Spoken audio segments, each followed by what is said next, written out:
বাংলাদেশ জামাত ইসলামের কাউন্সিলর প্রার্থী আব্দুল মারুফ ভাই, দোয়া চাই তার জন্য।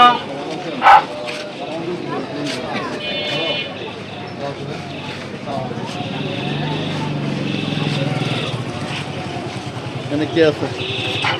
বাংলাদেশ জামাত ইসলামের কাউন্সিলর প্রার্থী আব্দুল মারুফ ভাই, ভাইয়ের জন্য দোয়া করবেন সবাই।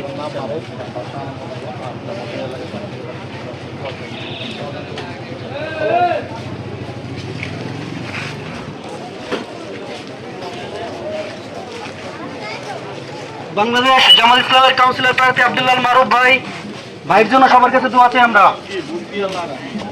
ময়লা নেন আজকে 3 মাস ধরে বর্তমান এমপি আছে না ইচ্ছা আরো বিএনপির কত বড় বড় ব্যাটার আছে ময়লা নেন বাসায় ময়লা দুর্গন্ধ হয়ে চাকরি করে দোকান করে যায় দিই যারা ময়লা নিত তাদেরকে নক দিচ্ছেন? হ্যাঁ নক দিয়ে সপ্তাহে 10 দিন পরে পরে একদিন একটা পিক আপ হয়ে আহে আর মেইন রোড দিয়ে রোডের ময়লা নিয়ে যায় বাসা ময়লা তাও